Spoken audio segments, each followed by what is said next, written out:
আমরা যাকে নিয়ে আলোচনা করব তিনি হলেন আমাদের সবের শ্রদ্ধেয় গায়ক মান্না দে। অবশ্যই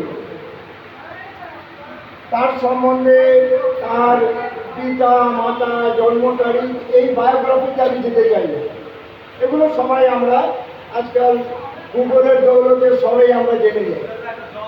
আমরা একটু অন্যদিকে আলোকপাত করি। মান্না দে এমন একটা সময়ে গান করতেন যখন সব মহারথীরা ছিলেন।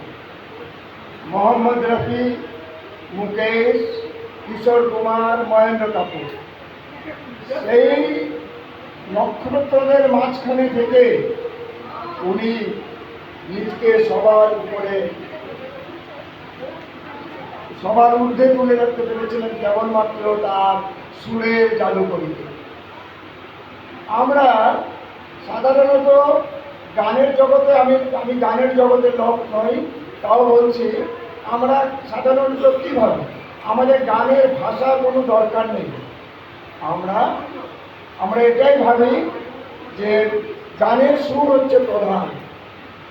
কিন্তু আমাদের মান্নাদের গানে দেখুন শব্দ প্রধান।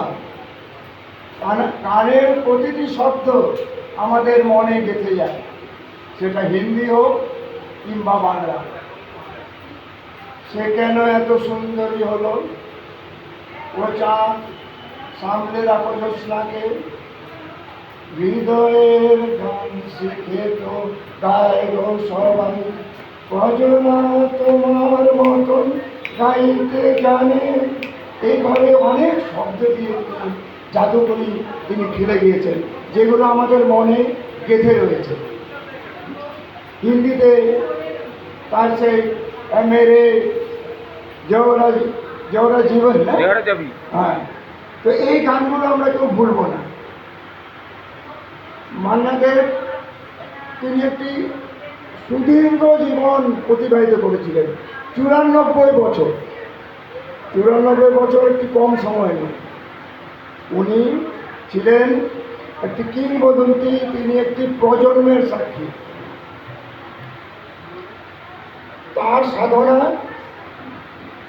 আমরা কোনোদিনও ভুলতে পারিনি, ভুলতে পারবো না। আমরা আমাদের বাঙালি জীবনে দুটো মান্নাকে পেয়েছি, একটি নামে মান্না আর একটি পদবীতে মান্না।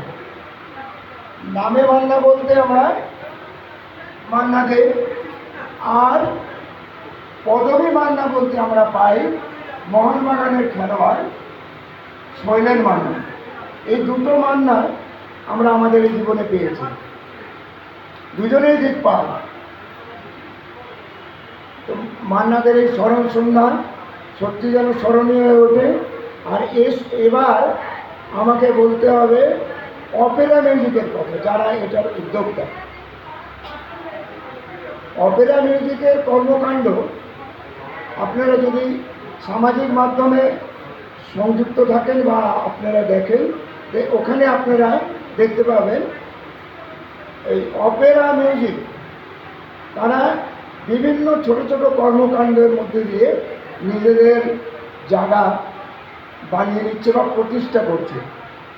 তার একটা অন্যতম দিক হলো Dooars talent hunt, singing hand, হ্যাঁ, Dooars singing hand, Dooars singing hunt. ওটা একটা বড় প্রয়াস, ওরা চালিয়ে যাচ্ছে।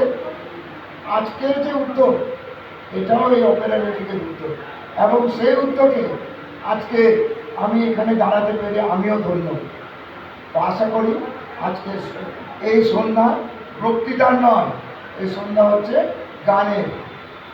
আশা করি আপনারা একটি উপভোগ্য ও স্মরণীয় সন্ধ্যা এখান থেকে নিয়ে যাবেন। ধন্যবাদ। আমি পিউ সরকারকে একবার মঞ্চে ডেকে নেব, মিস্টার সত্যব্রত পালের ব্যাচটা পড়িয়ে দিতে। আর একটু মঞ্চে আমি ডেকে নিচ্ছি পিউ সরকারকে।